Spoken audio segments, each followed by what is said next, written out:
Bonjour à tous, donc on se retrouve enfin pour une nouvelle vidéo, donc sous une nouvelle forme. Comme vous pouvez l'entendre, je vais désormais vous commenter mes actions de chasse par vocal. Ça vous évitera de lire et donc je pense que ce sera beaucoup plus agréable pour vous. Autre grosse nouveauté, donc comme vous pouvez le voir, je ne m'appelle plus le jeune chasseur musien, mais bien Alexis Hunting et j'ai donc changé de logo. Allez, je ne vous fais pas patienter plus longtemps, on débute avec quelques actions dans la traque. Allez en arrière!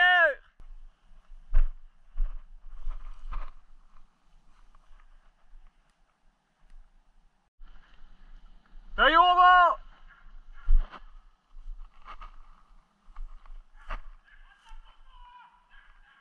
Allez en bas! Go!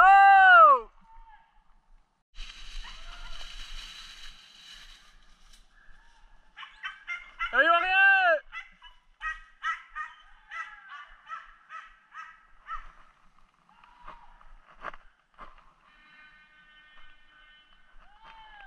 Eh bien gros.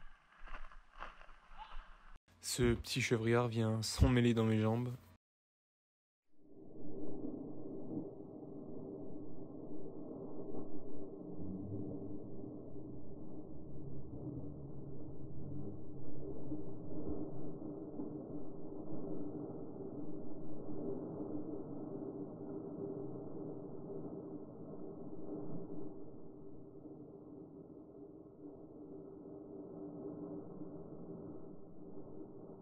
On passe maintenant aux choses sérieuses avec quelques jolies fermes de laser. Bouah! Bouah! Bouah! Go! Bouah! Où il est? Où il est là? Go! Attention l'arrière! Attention l'arrière! Attention à l'arrière!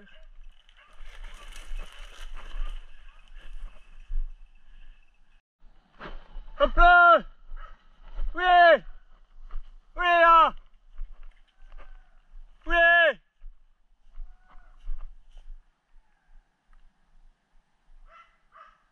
Hop là!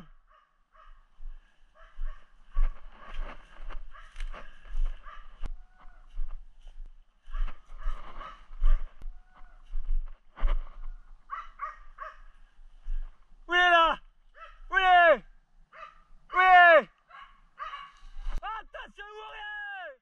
Attention où on va! Attention où on va! Attention où à toi Patrice! À toi Patrice!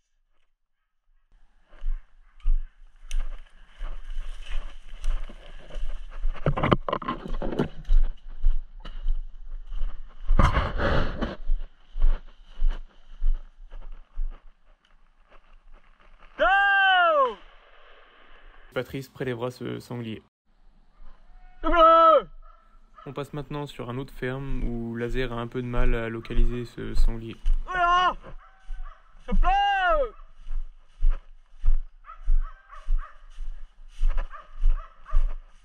Hop là!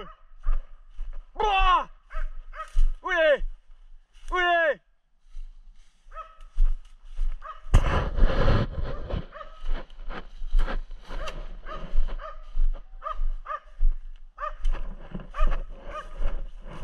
Bouah! Bouah!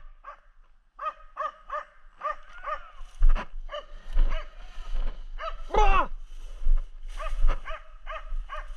Où il est? Cherche-le! Cherche-le! Où il est là? Où il est là? Où il est là? Cherche-le! Bouah! Où il est?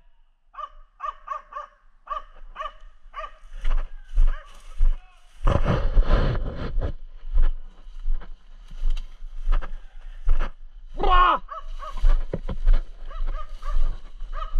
Bouah! Attention devant! Ah où? Attention où? Attention où devant? Ah où devant?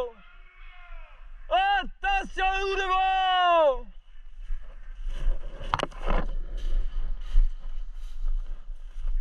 où devant? Ce sanglier sera également prélevé par un posté. Oh, oh la bécasse. On se remet un petit ralenti sur l'envolée de ce bel oiseau.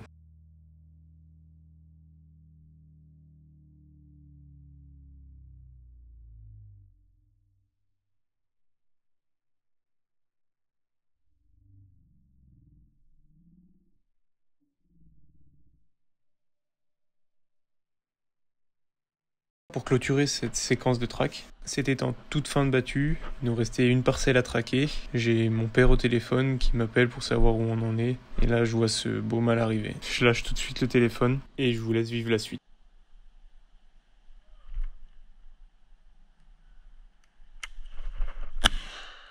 Ah voilà. Je sais que ma balle est devant, j'ai peur d'avoir mis une balle d'apophyse, c'est pourquoi je cours tout de suite pour le servir, pour qu'il reste avec moi.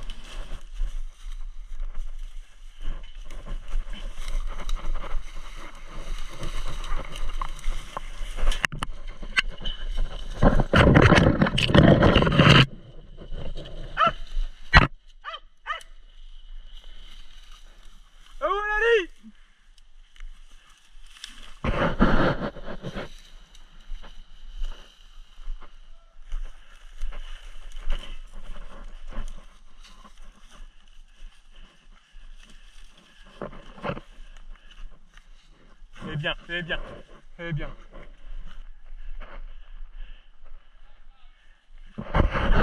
C'est bien, c'est bien, c'est bien, c'est bien mon laser. Allez, on y va. Allez, on y va, allez. Allez, on y va. Allez, on y va. Ce sanglier qui se sentait très certainement prisonnier entre les 200 derniers mètres qui nous restaient à faire jusqu'au posté a décidé de forcer la traque et donc de revenir dans l'épée derrière où on l'aurait certainement pas eu, ce serait bloqué par là. Surtout qu'aucun chien ne menait ce sanglier, il avait réussi à passer au travers. Mais voilà, malheureusement il tombe sur moi, je saisis ma chance dans de parfaites conditions.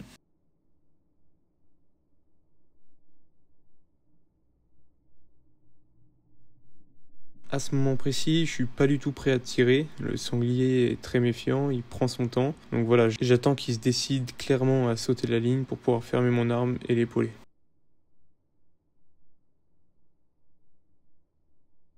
Donc là, il se décide, il sait qu'il y a une ligne et donc potentiellement quelqu'un. C'est pourquoi il met un petit coup d'accélération. Si vous avez l'oreille fine, vous allez même entendre quand je ferme mon arme.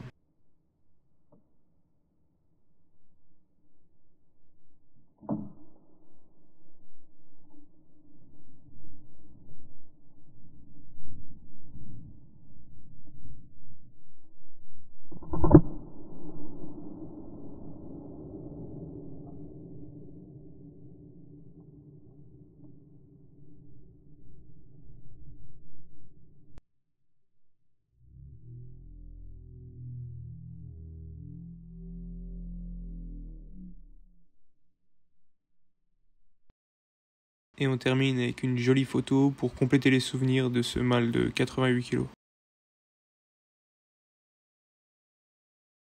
On passe désormais à quelques actions au poste cette fois-ci.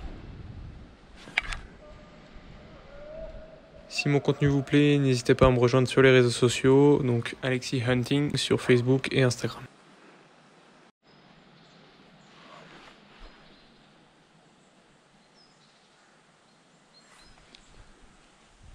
La battue qui suit se déroule mi-octobre et là on est dans une période où le cerf arrive en fin de période de reproduction.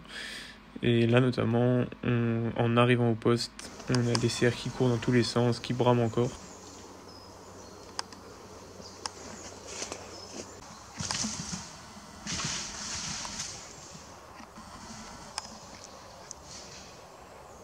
Je n'ai même pas encore eu le temps de m'installer, je suis seulement en train d'enlever 2-3 branches pour me dégager la vue et j'entends un bruit dans mon dos.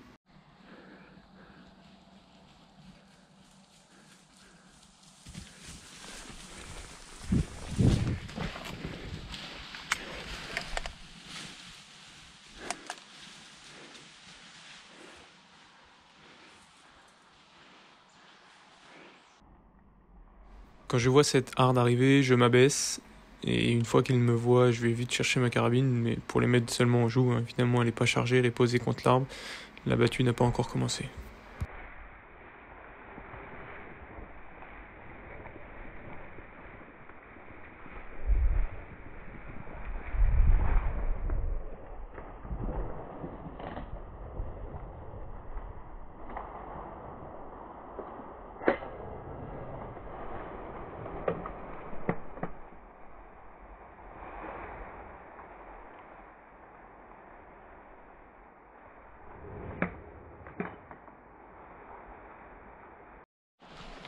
S'ensuit cette chevrette qui sort puis qui décide de re-rentrer dans la battue.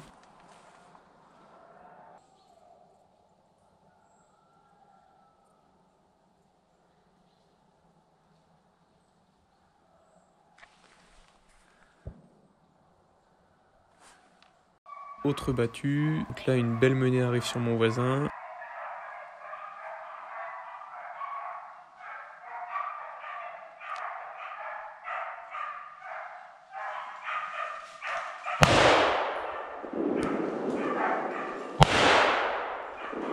Le sanglier lui sort pas trop loin. Bon, les chiens sont très proches. Moi, personnellement, je l'aurais pas osé tirer. Heureusement pour lui, il touche le sanglier. Les chiens n'ont rien. Le sanglier se bloquera quelques centaines de mètres plus loin et un tracker ira le servir aux fermes.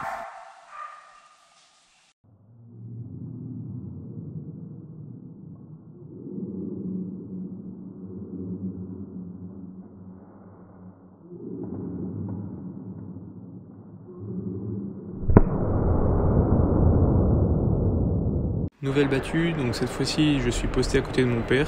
Il est devant moi à droite, derrière cette petite colline. Avec cette route qui est très proche de nous, on n'entend vraiment rien. Puis d'un coup, mon père m'appelle et me prévient que les cervidés arrivent devant moi. Je l'ai encore au bout du fil quand je vois déjà la tête de la biche arriver.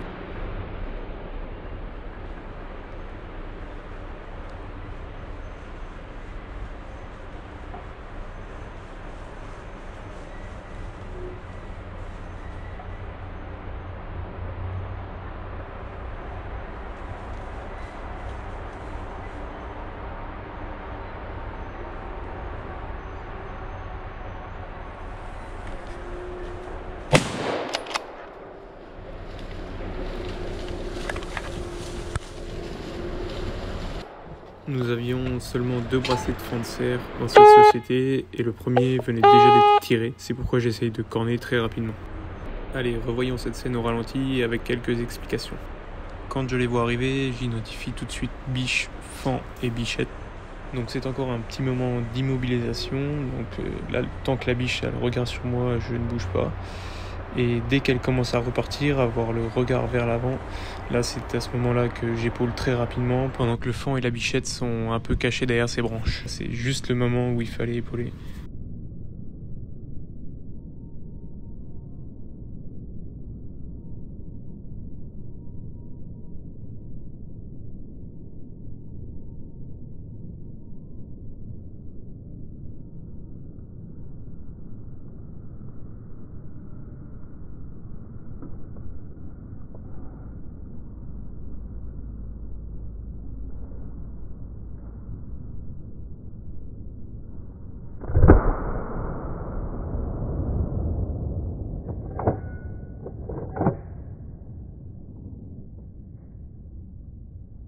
Ce n'est pas un tir très compliqué, mais je prends quand même le temps de m'appliquer. Ma balle lui traverse les 2 épaules comme je le souhaitais. Il fera une dizaine de mètres.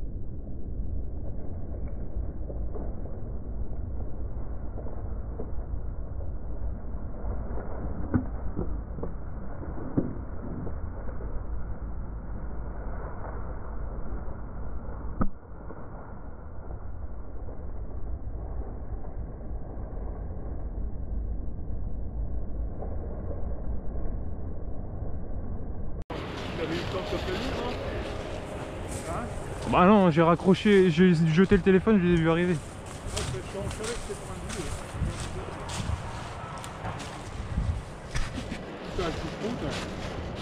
Tu m'avances, il y a une caisse en ferraille, celui-là qui a tourné le long du ruisseau des fois. Quand on est plus, t'en mets un à ma place, puis je vais devant.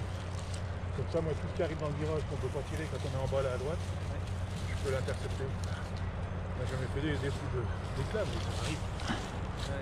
Ça faisait, à un moment donné, j'ai un flot sanglier qui m'arrive, qui faisait 15 ou 17 kilos, un peu rachitique, qui me passe à 400 mètres. Oh, j'ai dit, ben là, il sort de la caisse en ferraille. J'ai dit, s'il y en a d'autres qui arrivent, on ne sait jamais, je me fous à la quai. Ça fait 5 minutes que je suis à la quai. Si la crête, veuillez essayer. Pour ceux qui se posent encore la question, donc j'utilise une Browning Maral SF Composite nordique en calibre 30-06 et est équipée d'une lunette Kite Optics K6 en grossissement 1.6-24. Ainsi se termine cette vidéo, je vous remercie d'avoir visionné. Si vous avez aimé, je vous invite à aller liker et vous abonner pour voir la prochaine vidéo qui arrive dans très peu de temps.